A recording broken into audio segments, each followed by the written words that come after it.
Hi guys, my name is Franco. I'm a 25-year-old transgender person living in the UK currently, and for this channel I just upload videos and my life experiences as a transgender person. I've been transitioning since November 2023. I've been on testosterone since December 2023 and it is now May 2026, so that gives you a time scale of how long I've been on testosterone. So far, I've just been for my second testosterone appointment in my GP. If you've seen my videos before, then you'd know that I don't want my GP to do my testosterone injections because the GP that I have isn't ever that good or good in any way, shape or form. So that's why I was with my GIC in London for 2 years. But the first time I went to my GP for my injection, it went exactly how I thought it was going to go, and that was really bad. The GIC in London wanted me to have a testosterone injection and a blood test at the same time.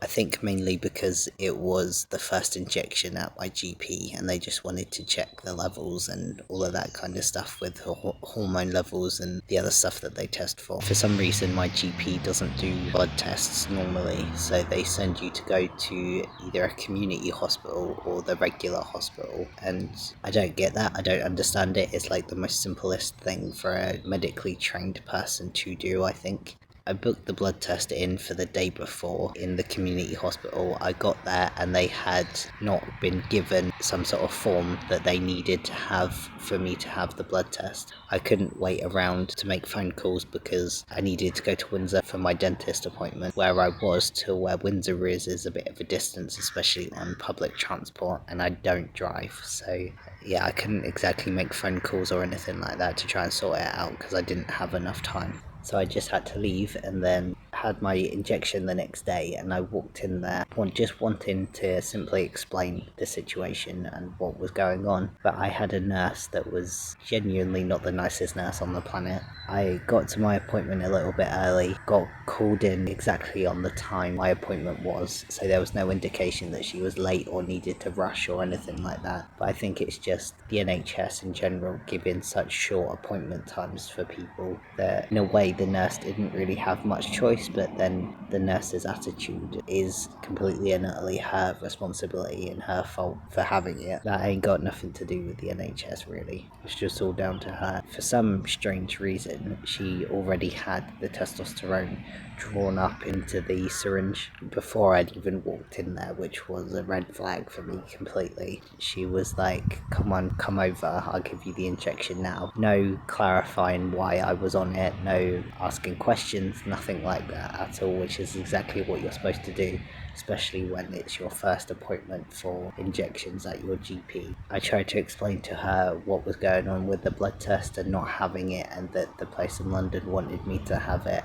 and she was like, I ain't got a clue what you're talking about. So she obviously looked at my details to see what injection she was doing, but she clearly didn't look hard enough to see why I was on it or who gave it to me before or anything like that, which is something that she should have done. And I just never had a blood test, but she gave me the injection because she literally had already put it into the needle or the syringe before I'd even walked in, which is something that you're not supposed to do. And she was going on at me like it's expensive. If I threw this away, then it's expensive for the GP. I thought to myself, it's not me who decided to put it in the syringe before I even got in the room, basically. So how's it my responsibility? And how's it my responsibility that the GP didn't look at my notes or anything like that? And how's it my responsibility that they don't do blood tests at all? For me, I've just been left completely in the dark with this. In London, they were the nicest people ever, and they did exactly what they were supposed to do. They asked questions, they did a consultation, a full one. At the GP, they didn't do that at all. I've just been for my second injection just now, and it was genuinely almost the complete opposite of what happened the first time. I had a different nurse, a completely different person, which I'm glad for and grateful for, but for some reason I thought I'd be having the same person, and I was just so stressed and anxious, which isn't something that you want to do before having a testosterone appointment. You need to be calm and relaxed so that the needle can actually go into the muscle. If you're stressed, then the muscles are tense, aren't they? So it's not really going to work very well, is it? This nurse actually asked me questions, actually sort of generic questions, because she's just a standard trained nurse. She's not a gendered specialist nurse or anything like that. She looked at my notes, she confirmed my details, essentially why I was on testosterone. She did think that the last time was my first ever testosterone injection, and I said no, it isn't. I've had quite a few before that in London. And she made a general conversation about the place in London and what it is and what they do and that, which I thought was nice. Whether or not she actually cared about the answers or not, it doesn't matter. She was just being so nice to me in there, especially compared to the last time when I got absolutely nothing. And she actually did do the blood test before the injection, and she didn't have the testosterone in the room already. She had to go out to pharmacy to get it. It's just confirming details, confirming why you're on the medication. So she went out, came back with it, drew the testosterone up, and actually looked and paid attention to which side I needed my injection into. The last time the nurse didn't do that, and it was like, tell me which side you need this to be put in. You have access to my file, you can see the information on screen as to which side I had it in last time. Off the top of my head in that moment, I didn't remember what side I had my last injection in, but that was because she was making me so